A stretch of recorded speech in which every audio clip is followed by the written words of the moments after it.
جس استغفار کے بارے میں نے اس میں بعض ایسے کلمات کو پڑھا جن سے اعضاء اور جوارح کانپ اٹھے، اور دماغ اور نگاہیں اس کے سامنے اس کی باریکی اور تفسیر اور معنی پر غور کرنے کے لیے ایک طویل وقت تک کے لیے ٹھہر گئیں۔ انہوں نے کہا اللہ ان پر رحم کرے اور ان کا بہترین ٹھکانہ بنائے۔ اللہم انی استغفرک مما تبت الیک منہ ثم عدت فیہ واستغفرک مما جعلته لک علی نفسی ثم لم اوف بہ واستغفرک مما زعمت انی اردت بہ وجہک فخالط قلبی ما قد علمت۔ اے اللہ میں تجھ سے مغفرت طلب کرتا ہوں اس چیز سے جس کے بارے میں نے تجھ سے توبہ کی، پھر دوبارہ اسے کر بیٹھا، یعنی ایک دفعہ کیا غلط کام، توبہ کی، پھر وہی غلطی کی دوبارہ، اور میں تجھ سے مغفرت طلب کرتا ہوں جسے تیرے لیے کرنے کے لیے میں نے اپنے نفس پر لازم کیا، یعنی میرے دل میں اخلاص تھا کہ میں صرف تیری رضا کے لیے وہ کام کروں گا، لیکن اس کو پورا نہ کر سکا، نیت کی تھی اور پھر کیا نہیں۔ کتنی دفعہ ایسا ہوتا ہے ہم نیک کام کرنے کی نیت کرتے ہیں، یہ نفل پڑھیں گے، یہ صدقہ کریں گے، یہ روزے رکھیں گے، لیکن اس کے بعد پھر بھول جاتے ہیں۔ اور مغفرت طلب کرتا ہوں اس چیز سے جس کو میں نے خالص تیرے لیے کرنے کا پختہ ارادہ کیا، بس میرے دل میں یہ مختلط ہو گیا، یعنی مکس اپ ہو گیا، دنیا کے لوگ بھی بیچ میں آگے، نیت خراب ہو گئی اور نہ کر سکا، اور تو اسے جانتا ہے۔ اے اللہ تو قبول کر، اے اللہ تو قبول کر۔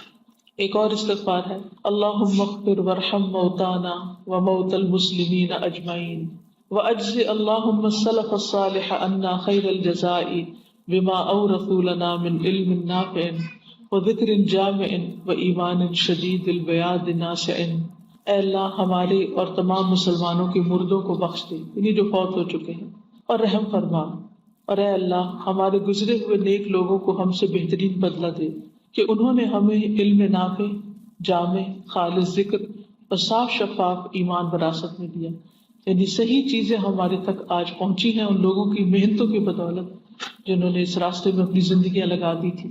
اے زندہ اور قائم رہنے والے اللہ، ہمارے تمام نیک اعمال کو خالص اپنی رضا کے لیے کر دے، اور ان اعمال کو ہمارے لیے خیر و بھلائی اور کامیابی کے ساتھ گواہ بنا دے، جس دن کہ ہم ہر چیز سے خالی ہو کر سوائے نیک اعمال کے جو ہم نے دنیا میں کیے تجھ سے ملاقات کریں گے۔ یعنی دیکھیے، سوچیے وہ دن کیسا دن ہوگا جب ہمارے ہاتھ میں ہمارے عمل کے سوا کوئی چیز نہیں ہوگی، نہ مال، نہ بچے، نہ دنیا کا کوئی ساز و سامان جس سے ہم اکٹھا کرتے ہیں، کچھ بھی نہیں ہوگا، صرف اور صرف ہمارے اعمال ہوں گے۔ تو کتنے ہیں ہمارے اعمال اور کس قسم کے ہیں، کیا کوالٹی ہے ان کی، اور وہ لے کر ہم اپنے رب کے حضور حاضر ہوں گے، کیا جواب دیں گے کہ اتنی بڑی زندگی میں ہم نے اللہ کے لیے کیا کیا؟ کیونکہ بہت سے کام ہم کرتے بھی ہیں تو ہماری نیت خراب ہو جاتی ہے، تو وہ اللہ کے لیے نہیں ہوتے۔ اللہ تعالیٰ فرمائیں گے جس کے لیے کیا تھا اس سے جا کے اجر لو، اس سے کہو کہ وہ تمہیں اس کی جزا دے، کیونکہ تم نے میرے لیے تو کیا ہی نہیں تھا۔ اسی لیے آپ دیکھیں کفار اور منافقین اور مشرکین جو نیک عمل کرتے ہیں، جو اچھے اچھے کام کرتے ہیں، بڑی بڑی چیریٹی کے کام کرتے ہیں، اس پر انہیں آخرت میں کوئی اجر نہیں ملے گا۔ اس لیے کہ انہوں نے اللہ کے لیے نہیں کیے۔ کیونکہ بہت دفعہ لوگ یہ سوال کرتے ہیں نا کہ بعض اوقات نان مسلم ہم سے زیادہ اچھے کام کرتے تھے، ان کو کیوں نہیں اجر ملے گا؟ اس لیے نہیں ملے گا کہ انہوں نے آخرت کے لیے کچھ نہیں کیا، دنیا کے لیے کیا، اور دنیا میں ان کو واہ واہ مل گئی، لوگوں نے ان کی تعریفیں کر دی اور ان کا نام بلند ہو گیا، اور ان کا صلہ اور اجر ان کو یہی مل گیا۔ ہمیں یعنی اس دن کو یاد کریں جب اللہ سبحانہ تعالیٰ کے سامنے ہم کھڑے ہیں اور درمیان میں کوئی نہیں، ہاتھ میں بس وہی جمع پونجی جو اللہ کے نام پہ کی ہم نے، اور خالص اس کے لیے کی، اور اس میں کسی قسم کی نیت کی خرابی شامل نہیں۔ تو اس لیے اگر ہم کچھ کریں اور اس میں تو نیت کی خرابی بھی شامل ہو جائے، پھر استغفار کریں، یا اللہ میں نے جو کیا اور اس میں میرے اندر ایسی چیز آ گئی، کوئی خیال آ گیا، خود پسندی کا خیال آ گیا، اپنی بڑائی کا خیال آ گیا، اللہ تو اس کو بھی معاف کر دے، کیونکہ میں نے کیا تو تیرے لیے تھا، لیکن اپنے نفس کی کمزوری کی وجہ سے میں اس سے پھر گیا، اس سے ہٹ گیا۔ استغفار اور ذکر اور شکر کو اپنی نعمتوں میں سے بنا دے جن سے ہم سب کی زبانیں جدا نہ ہوں، جیسا کہ اے اللہ ہم تجھ سے سوال کرتے ہیں کہ تو ہمارا آخری قول شہادت اللہ الہ الا اللہ وان محمد رسول اللہ بنا دے، یعنی ہمیں مرتے وقت کلمہ نصیب فرما۔ میں اس مقدمے کو اس دعا سے ختم کرتا ہوں جس کو ہمارے نبی محمد صلی اللہ علیہ وسلم نے سید الاستغفار کے نام سے موسوم کیا ہے۔ آپ سب اس کو پڑھیے، سب کو ہی آتا ہے۔ اللہم انت ربی، اے اللہ تو میرا پالنے والا ہے، نہیں ہے کوئی معبود برحق مگر تو ہی، تو نے مجھے پیدا کیا اور میں تیرا بندہ ہوں، اور میں تیرے عہد اور وعدے پر اپنی طاقت کے مطابق قائم ہوں۔ اور میں اپنے ان تمام برے کاموں سے تیری پناہ مانگتا ہوں جن کو میں نے کیا ہے، اور میں تیری نعمت کا اقرار کرتا ہوں اور اپنے گناہوں کا بھی اقرار کرتا ہوں، بس تو مجھے بخش دے، کیونکہ تیرے سوا کوئی دوسرا ان گناہوں کو بخشنے والا نہیں۔ یعنی جو گناہ ہم اللہ کی نافرمانی میں کرتے ہیں وہ بندے نہیں ہمارے معاف کر سکتے اور نہ کروا سکتے ہیں۔ استغفر اللہ العظیم الذی لا الہ الا هو الحی القیوم واتوب الیہ، میں اللہ عظیم سے استغفار طلب کرتا ہوں جس کے سوا کوئی دوسرا معبود حقیقی نہیں، وہ زندہ اور قائم و دائم رہنے والا ہے، اسی سے توبہ اور استغفار کرتا ہوں۔ لیکن سب سے پہلے یہ جاننا ضروری ہے کہ استغفار کی ضرورت کیوں پیش آتی، استغفار کرنا کیوں ضروری ہے۔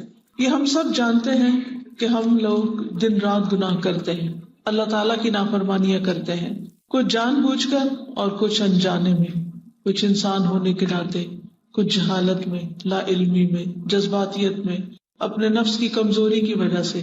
لیکن چونکہ گناہ انسان کے حق میں نہایت نقصان دہ ہے، تکلیف دہ ہے، اس لیے انسان کا فائدہ اس میں ہے کہ وہ جتنا جلدی ہو سکے اپنے گناہوں کی معافی مانگ لے۔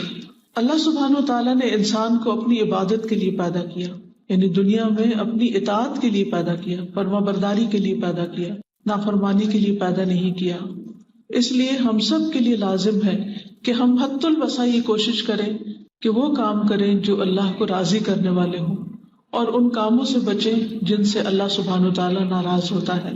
ہم دیکھتے ہیں کہ تاریخ میں جن لوگوں نے، افراد نے یا جن قوموں نے اللہ کی نافرمانی کی، گناہ کے کام کیے، ان پر کیسی کیسی مصیبتیں آئیں، کیسے کیسے عذاب آئے۔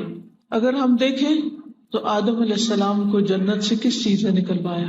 ان کی غلطی تھی، انہوں نے وہ پھل کھا لیا شیطان کے کہنے میں آ کر، جس سے اللہ سبحانہ وتعالیٰ نے ان کو روکا تھا، جس کے نتیجے میں وہ ان راحتوں، نعمتوں، آسائشوں سے محروم ہو گئے۔ تو گویا گناہ انسان کو نعمتوں سے محروم کرنے والی چیز ہے۔ پھر اسی طرح ابلیس جو فرشتوں کے ساتھ رہتا تھا اور نہایت عبادت گزار تھا اور اس کا ایک بہت بڑا مقام تھا، لیکن کس لیے وہ راندہ درگاہ ہوا، کس لیے ذلیل اور حقیر ہوا، کس لیے اللہ کی رحمت سے دور ہوا؟ کیونکہ اس نے اللہ کی نافرمانی کی تھی۔ پھر اسی طرح زمین پر آپ دیکھیں کہ آنے کے بعد آدم علیہ السلام کی اولاد میں جو مختلف قومیں پیدا ہوئیں، ان میں قوم نوح کو دیکھیے، قوم نوح کو پانی میں کیوں غرق کر دیا گیا؟ آسمان کیوں ان پر برسا؟ زمین سے پانی ان کے لیے کیوں ابل آیا؟ کیونکہ انہوں نے اللہ کے رسول کی بات نہیں مانی تھی، اللہ کی نافرمانی کی تھی۔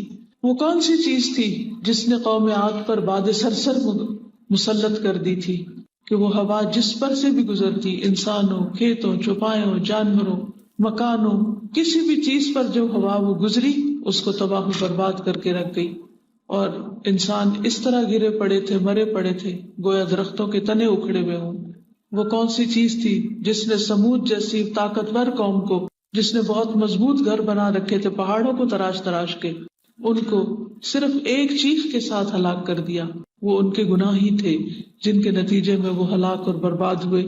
اسی طرح وہ کون سی چیز تھی کہ جس نے قوم لوط کو اس بربادی سے دوچار کیا کہ ان کی ساری بستی کو نیچے سے اٹھا کر اوپر لے جایا گیا، اتنا اونچا کہ اوپر پہ فرشتوں نے قوم لوط کے کتوں کے بھونکنے کی آوازیں تک سنی، اور پھر اس بستی کو اوپر سے نیچے دے مارا گیا، جس کو قرآن مجید میں آتا ہے وَالْمُؤْتَفِكَةَ أَهْوَىٰ، الٹا دی جانے والی بستی کو اس نے دے مارا، یعنی پٹخا دیا۔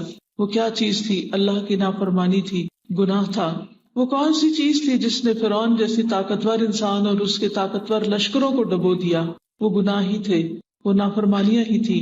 وہ کون سی چیز تھی جس نے قارون اور اس کا گھر اور اس کا مال و اسباب اور ساری چیزیں زمین میں دھنسا دی؟ وہ اس کے گناہ تھے، اس کا تکبر تھا، اس کی اکڑ تھی۔ وہ کون سی چیز تھی جس نے بخت نصر کو بنی اسرائیل پر مسلط کر دیا تھا اور ان کو تتر بتر کر دیا اور انہیں ان کے گھروں سے نکال دیا گیا اور انہیں ذلیل و خوار کر کے رکھ دیا گیا؟ یہ ان کے گناہ ہی تھے۔ اسی طرح بعد میں بھی ہم دیکھتے ہیں کہ کتنی ہی قومیں آئی ہیں کہ جو دنیا میں بڑی طاقتور تھی، بہت آباد تھی، بہت شاندار تھی ان کی ساری بستیاں اور ان کا رہن سہن، لیکن کس چیز نے ان کو ذلیل و خوار کیا؟ یہ ان کے گناہ تھے۔ تو اس لیے ہم سب کو ان سارے واقعات سے، ان واقعات اور اس کے علاوہ بھی جو قرآن و سنت میں بیان ہوئے اور تاریخ ہمیں بتاتی ہے، ان سب واقعات سے سبق لینا چاہیے اور اللہ کی نافرمانی سے بچنا چاہیے. لیکن چونکہ ہم انسان ہیں، ہم کمزور ہیں، ہم سے غلطیاں ہو جاتی ہیں، ہم سے ایسی باتیں ہو جاتی ہیں جو اللہ تعالیٰ کو ناپسند ہوتی ہیں. دیکھیں ہم کتنے ہی ایسے کام کر جاتے ہیں کہ جو ہمارے والدین کو ہم سے ناراض کر دیتے ہیں، یہ والدین ہم سے خفا ہو جاتے ہیں. کتنی غلطیاں ایسی ہوتی ہیں کہ جن کی وجہ سے ہمارے بہن بھائی ہم سے ناراض ہو جاتے ہیں. کتنی غلطیاں ایسی ہوتی ہیں جس سے ہمارے بچے ہم سے ناراض ہو جاتے ہیں، ہمارے دوست احباب ہم سے روٹھ جاتے ہیں. پھر ہم کیا کرتے ہیں؟ کیونکہ ان کی خفگی یا ان کی ناراضگی ہم سے برداشت نہیں ہوتی تو ہم ان سے معافی مانگتے ہیں، ہم ان کو سوری کر لیتے ہیں. اور جو سوری نہیں کرتا وہ ان پیارے رشتوں کو کھو دیتا ہے. اسی طرح جو شخص اللہ تعالیٰ کو ناراض کرتا ہے اور دن میں پتہ نہیں کتنی دفعہ اللہ کی نافرمانی کے کام کر جاتا ہے، انسان کو چاہیے کہ وہ ساتھ ساتھ توبہ کرتا رہے، واپس پلٹتا رہے، تاکہ کسی گناہ کے وبال میں اللہ سبحانہ وتعالیٰ ایسا ناراض نہ ہو کہ ساری نعمتیں چھن جائیں اور ہر نعمت سے محرومی نہ ہو جائے.